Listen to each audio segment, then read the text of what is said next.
gabado. Ikatulo, pagdarahim payong kung magsulot himkalo kung magawas sa panimalay. Ikapat, uminom hinwalo kutob 12 ka basong tubig adlaw-adlaw. Kumarigo pirmi agud mahagnawan iton kalawasan. Ikaw buhay mahulos nga tuwalya nga nipunas sa imong kalawasan. Mga kabombo, yan ang mapasuna o kung summer season, maglikay kita habang pinasira. O kung di rin mahimo, magdara ng pamproteher. Sugod kung payong nan kalo. Keep safe, mga kabombo.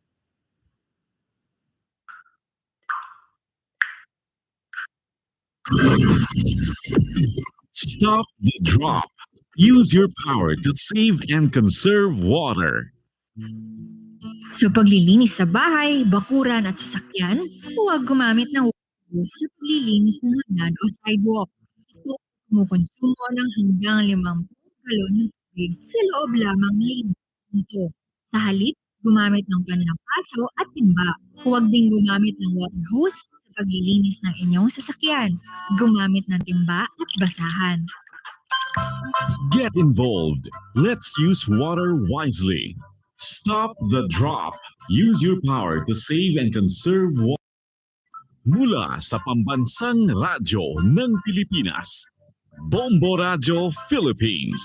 Sa radyo! Bombo! Bawpay nga suman ang tigpamati itong Bombo Radio Philippines, pero na maimbitar ang iyong mga paryente, kasangka, kilala ay mga parte ng Pilipinas. Ikaw ang Transistor Radio, ani dito nga Bombo Radio Station, in pwede na ninyo nga mabatian, makitaan, mabasa, tika nga niyo mga cellphones. Sa tuwa nyo nabatian, hinaagit ng mga cellphone, and pwede na may panayo na ninyo waring wantas na pag-arin sa sunod ng mga balita, komentaryo, drama, sagat man itong mga public service program itong Bombo Radio Station. Ginpapakilala ang Bombo mobile app powered by AudioNow. I-download ang Bombo Mobile Radio app gamit ang cellphone data pumakadto ka mo ang Google Store para may mga kapot nga Android phone o mga Apple Store naman para may mga iPhone. Bil nga itong Bombo Radio Philippines, nandito ni makikita itong logo itong Bombo Radio, diin himo ini itong AudioNow. Mobile nga ma-download na yung mga cellphones ang Bombo Radio app, pinaagihan ng menu bar, and pwede na kamo nga pumili hindi Bombo Radio Station na gusto niyo nga batian. Kung napili na niyo itong Bombo Radio Tacloban gamit din ang mga ani data, Wi-Fi o kung broadband, pwede na kamo makapamati itong mga masunod. Live audio stream, ini mababatian kung halimbawa ani kamo Pilipinas, nandito mababatian niyo itong mga programa itong Bombo Radio Tacloban. Sugudman podcast of Pop Bombo Radio programs. Kung kamo in ana Pilipinas o kung ato man ibang nasod, in pwede niyo mabatian ang mga pangunahon news, public affairs, personality and drama programs itong Bombo Radio. Mag-chat, diyan pwede ka mo magparehod na iya mga mensahe, komento, itong mga nababatian niyo Bombo Radio. Sugad maniwat ang pinaka-latest na news sa local dialect. Kasakobhan Bombo mobile app, in pwede kaya po niyo na mabatian ang pinaka-orhi ng mga balita tikang ang www.bomboradio.com na iyo mababasa sa local dialect. Social media platform, ini inaadag yapon ini hasurod itong Bombo Radio Philippines mobile app. Diin makikita niyo itong mga picture, video, tekang itong Facebook page, itong paborito ng Bombo Radio Station. Basta Radio, Bombo! Sa www.bomboradio.com, marami kang balita at impormasyong malalaman. Mapa national, international, balitang provincial o pati na mga bagong musika at tugtugan. Kung gusto mong marinig ang paborito mong Bombo Radio o Star FM station sa Luzon, Visayas o Mindanao, i-click lang ito sa www.bomboradio.com. Live streaming agad! Nasaan ka man, malayo ka man, sa Pinas man o sa ibang bayan, lagi kang updated sa balita at impormasyon, gayon din sa paborito mong musika at tugtugan. Kaya log on ka na ngayon sa www.bomboradio.com. Isang click lang sa aming live streaming. Hatid sa inyo ng Pambansan Radyo ng Pilipinas, Bombo Radio Philippines. 50 taong pagbabalita, komentaryo, drama at serbisyo publiko. Napapakinggan na pati sa buong mundo. Basta Radio, Bombo! Mag 4 o'clock habit na. Mga kabombo, Padayon niya ginaagat ang publiko in labinaha komunidad nga maglimpyo kalibungan para malikayan iton dengue. In labina nga nagtitikadamo na iton kaso wan dengue ha rehiyon na. Gubaan mga ginpapamugaran han mga lamok. Dayon niya kumadto pinakaraning ospital kung may ada na aabat yung mga sintomas iton dengue. Protehere ani mo kalugaringon kontra ha mga lamok. Ngan sumuporta ha fogging o spraying kung may ada hulga hiton outbreak. Mag 4 o'clock habit na. Ini nga painumdom inhatag iyo iton Bombo Radyo Tacloban. Ang cyberbullying ay natatabo sa social media, online messaging platforms, gaming platforms ng mga mobile phone. Ini mga pamatasan o aksyon nga nagpapanuyong hadlokon o igpahiyaan kita target ini. Sugan ang pagpapasarang sayop ng impormasyon, pagpopost ng mga litrato o video nga ikakaawod ang biktima. Gan pagpapadarahin mga diri mag-upay ng komento o mensahe, pahinano sa katawo. Ang face-to-face bullying and cyberbullying in parehos nga natatabo. Pero ang cyberbullying ay nagbibilin in digital footprint o record nga pwede nga makapagpamatuod nga makaghatag in ebidensya agud nga makabuli kapag report nga maundang na ang panaabuso. Stop cyberbullying! Ang pira ka oras nga pag ginamit itong gadgets ng computer in may da negatibo nga long-term effects sa aton panlawas. Pero may da mga pamaagi para malikayan ini. Ang maihang exposure sa screen, inakakudurot itong dry eyes, paglabuhan mga mata, ngan kalipo itong ulo. So wala mga doktor nga kinahanglan nga conscious kita ha oras nga nakaatubang kita ha computer. Maaram ka ba itong 20-20-20 rule nga kada 20 minutes nga pag ginamit itong gadget, kinahanglan nga umundang kaanay nga kumitaw sa nga spot nga 20 feet iton kay rayo, di ka nga imo hasakob iton 20 seconds. Importante nga ippahuway ang imo mga mata hasakob iton 3 ka beses sa usa ka oras. Padayon nga pagbabantay, ito na itong mga otoridad, itong ginkakabarakan nga sakit nga Mpox, inaada ito na pipira nga mga pahinumdum ha publiko nga magsunod ha mga health protocols. Sunda itong respiratory etiquette, sugad itong pagtaob itong baba ha kada naubo. Siguraduhon nga may damaupay nga airflow ha mga panimalay ngan ha mga indoors. Maghugas sa gihapon hin mga kamuta gamit itong sabon ngan tubig o di man nga ni alcohol-based hand sanitizer. Ngan iwasalaan na itong pagkakada itong kontak ang mga individual nga may da Mpox o nagpapakita hin mga sintomas han mao nga sakit. Pero hinumduma nga naipapasa ini nga sakit pinaagihan skin to skin. Ini nga pahinumdum inhatag ha iyo hana Bombo Radyo Tacloban.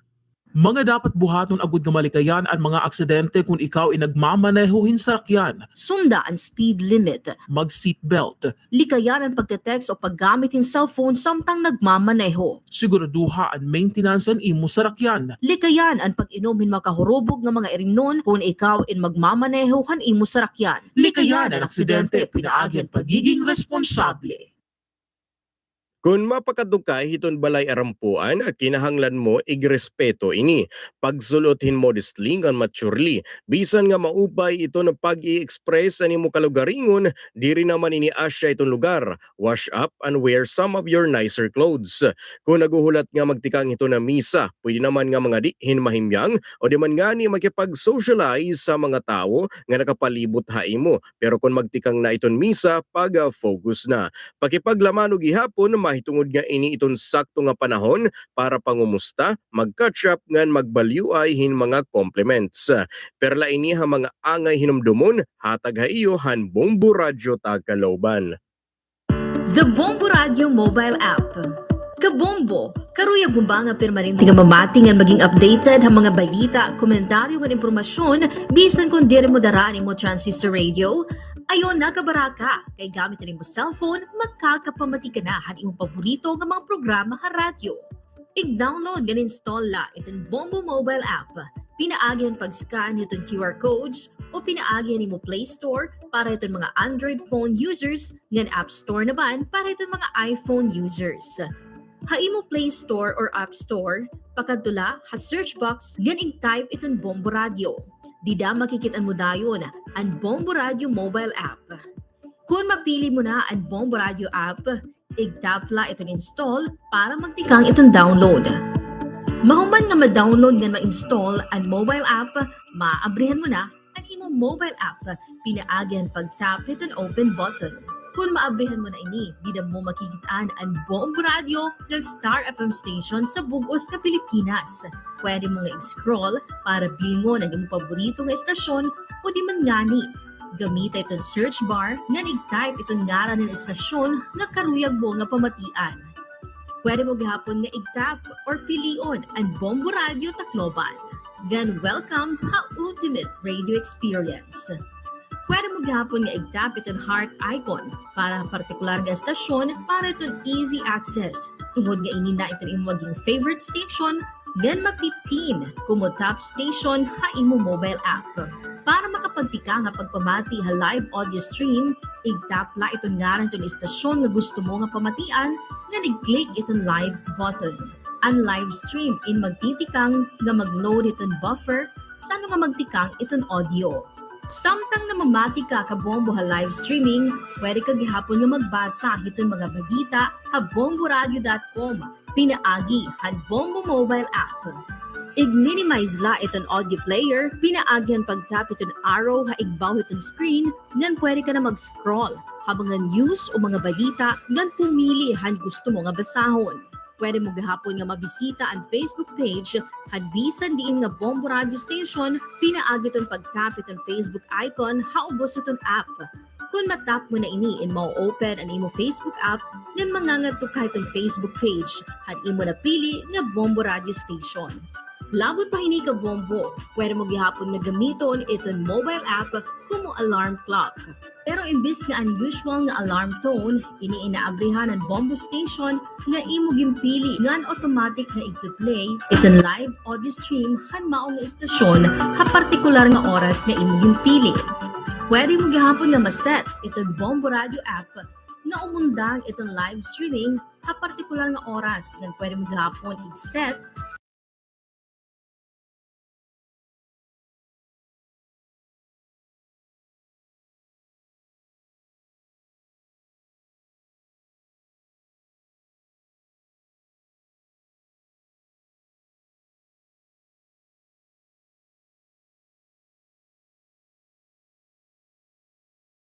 to load. Ano pa ni mo ginugulat ka Bombo? Download na itong Bombo Radio mobile app, the ultimate radio experience. Middle East. Malaking tulong talaga yung pakikinig namin sa live streaming ng Bombo Radio dito sa Dubai. Updated kami sa mga pangyayari sa Pinas, lalo na kayong naka-video.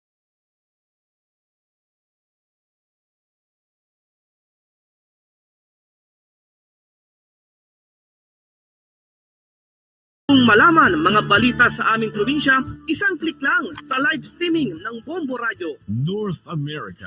Matagal na kaming nag-migrate dito sa Canada, pero source namin ng balita at informasyon sa Pilipinas, ang website ng Bombo Radio. Isang click lang sa live streaming nila. Europe. Bago ako umalis papuntang London, nag-download na ako ng Bombo Radio apps. Isang click lang, live stream na agad. Nasaan ka man, malayo ka man, dito sa Pinas o sa ibang bansa, mga balitang kailangan niyong malaman, inyong mapapakinggan, inyong mapapanood. Isang click lang sa live video streaming ng Bombo Radio. Magandang umaga Pilipinas, anumang oras. Magandang tanghali Pilipinas. Magandang gabi Pilipinas, anumang oras sa buong mundo. Narito na ang Bombo Network News. Bombo Network News live video streaming 7 a.m., 12 noon, and